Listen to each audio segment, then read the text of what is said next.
Food and Beverage Magazine Live, bringing food and beverage to life with your hosts, James Beard Award winner Jennifer English and Food and Beverage Magazine publisher Michael Politz.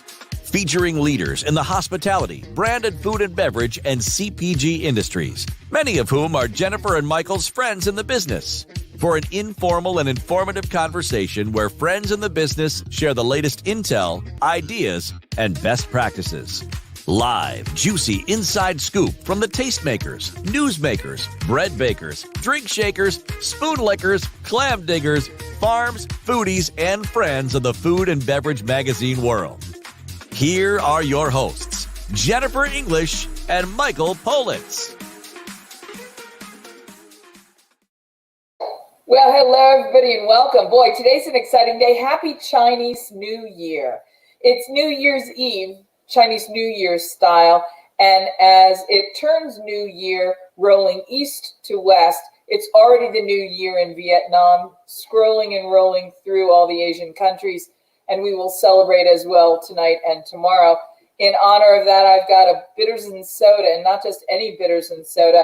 I've got my delicious Bitter Queens Chinese 5-spice bitters from the Bitter Queens Company in San Francisco. And I have to tell you, there's an enlivening, and it just links me to all the excitement of the fireworks, festivities, and food that is very much a part of the Chinese New Year tradition. And we're going to do lots with that over the next couple of days. But today is a very interesting moment for us because we're going to talk about one of the things in the industry that has really hit everyone hard. We know the pandemic is implicating our industry harder than any other. We know that it's making really difficult situations. It's closing restaurants, in some cases permanently. But what does that really mean? What are the ripples of the effects of the pandemic as restaurants close? I mean, the obvious things are, yes, people are losing their livelihoods. They're losing their income. They're no longer able to do the thing that they used to do.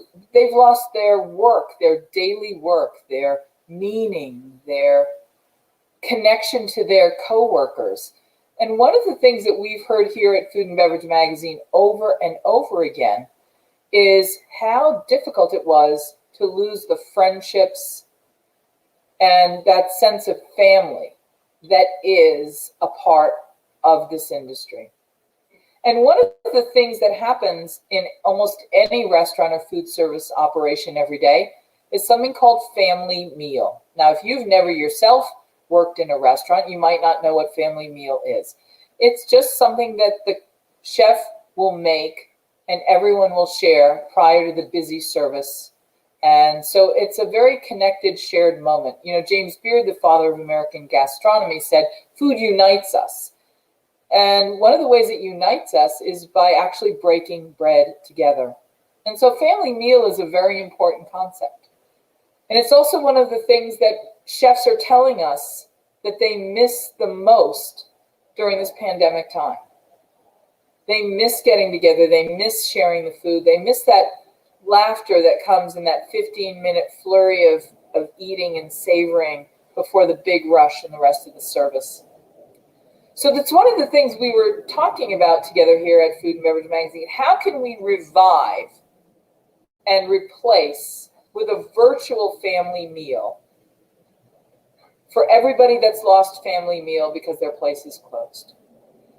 And we turned to one of the country's most acclaimed and respected Latin chefs. Ronaldo Melanis is here with us today. You've seen him on Food Network. He's the author of a best-selling book that speaks to all the flavors of Latin America, all the great flavors of the world with an eye towards managing one's health and wellness, blood sugars and diabetes. But I also am thrilled. He's a Marine, a United States Marine. We'll say Semper Fi and thank you for your service. But he also reminded us in his own family traditions of why and how food can connect us. He's originally born in Colombia, which makes him Colombiano, as are several members of my immediate family. And so I know that when he says he loves to cook for his family, and he's made the inaugural family meal for us here at Food and Beverage Magazine, that he does so with flavors, with gusto, with big, bright, bold love, and big, bright, bold flavor.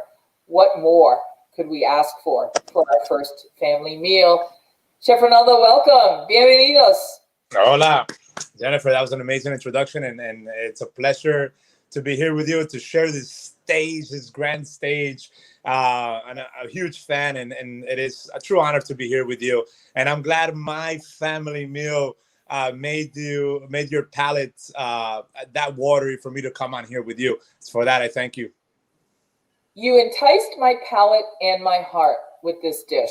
And I want to first talk about family meal, your history as a cook, and how much you've missed family meal during this pandemic time. And when we say family meal, I don't mean dinner with your kids. I mean dinner with our food family, our work family.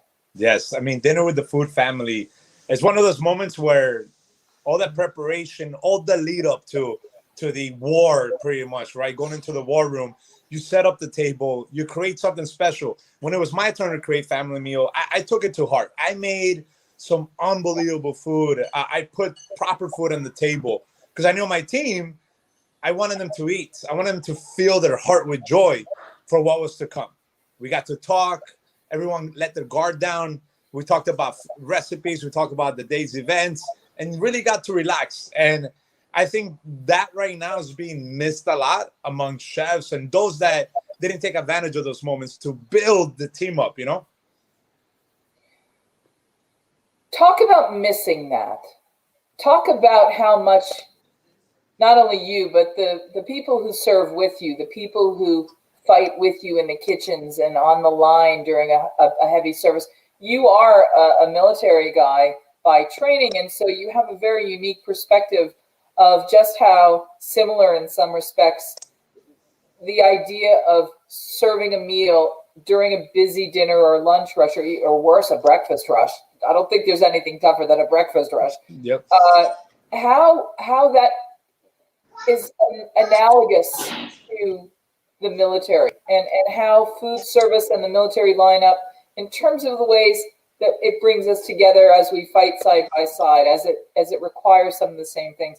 I don't know that we've ever actually explained that fully, and I'm going to give you the chance to do that for us. For not everybody served. Not everybody had the privilege of being able to be where you were.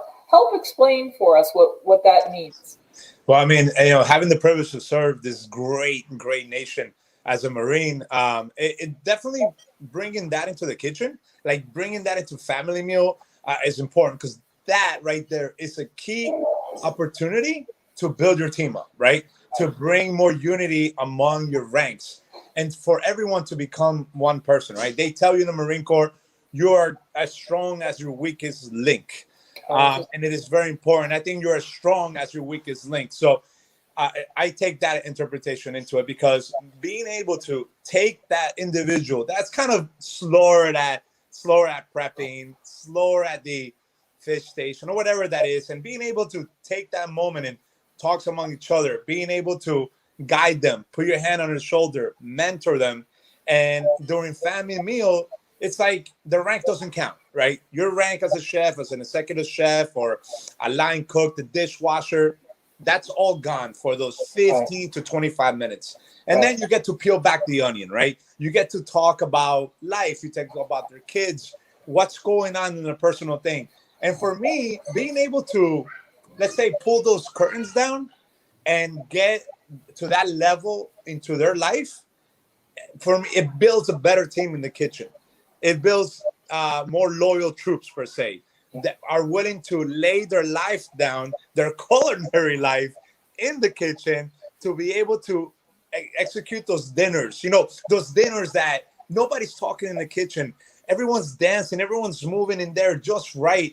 You know, you just kind of stick your hand out, and then you got your pair of tongs or your spoon, or you say, serve course 2. Everybody knows, right? Everybody knows the flow. And I think that is developed by having that unity. And family meal, I think, is a key component into those moments and creating that type of legacy in your kitchen. And that is what makes a chef, right, that's here into one of those chefs that leads their kitchen, and where they could stand in the picture and have that brigade behind them holding that back, you know? Let's talk a little bit about the fact that you were trained at the Institute for Culinary Education in New York City.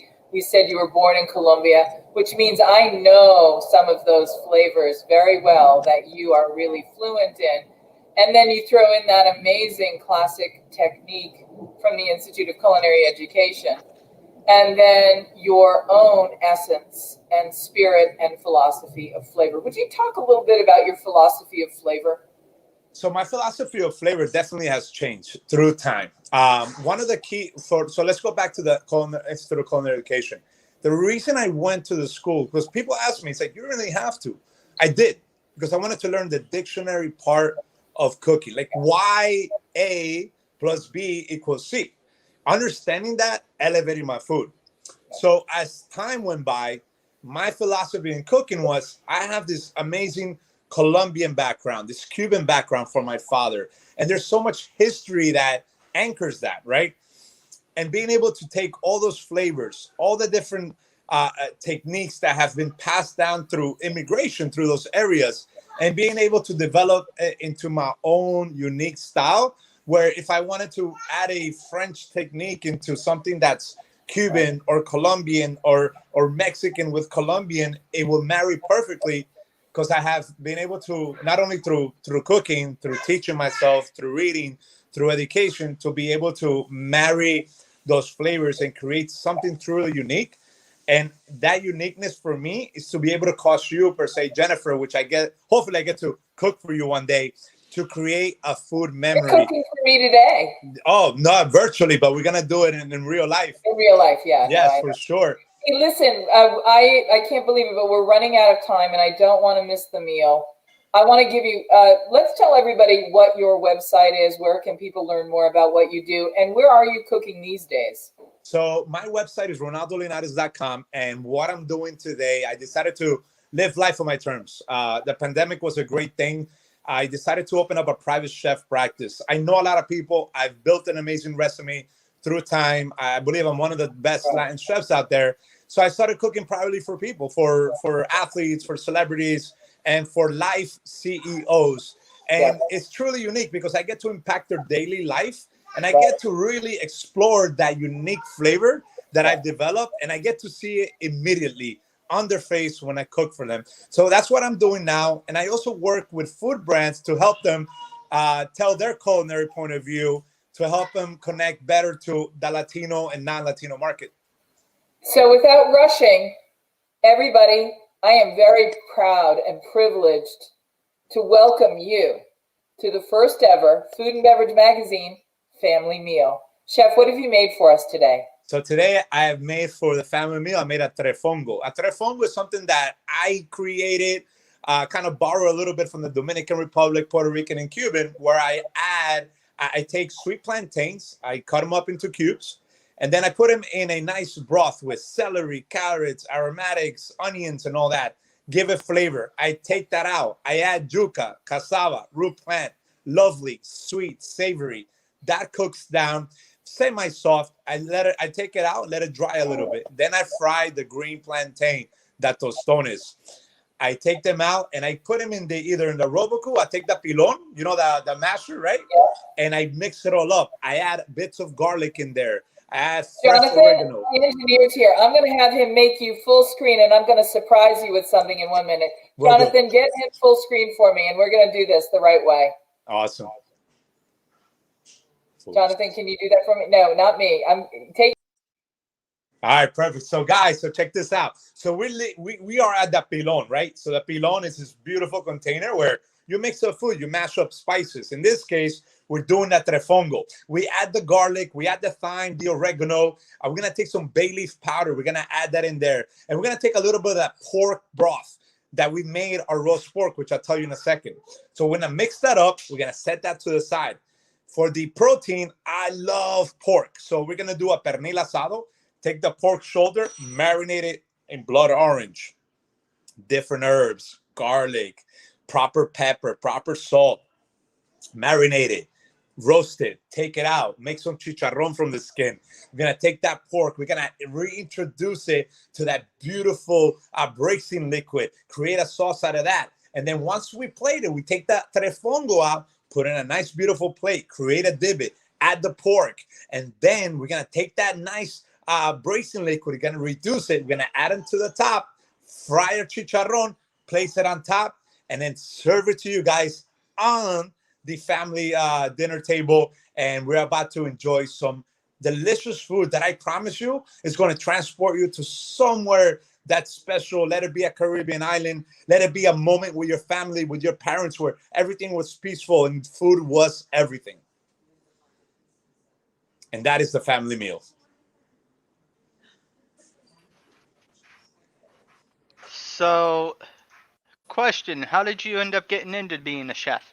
So getting to being a chef, man, I tell people that I was literally born in the kitchen. My father, my mother are both chefs, and we were raised in Colombia. We had a nightclub restaurant there, and I would find myself at the age of 4, at the age of 5, standing on a milk crate, peeling potatoes for the empanadas.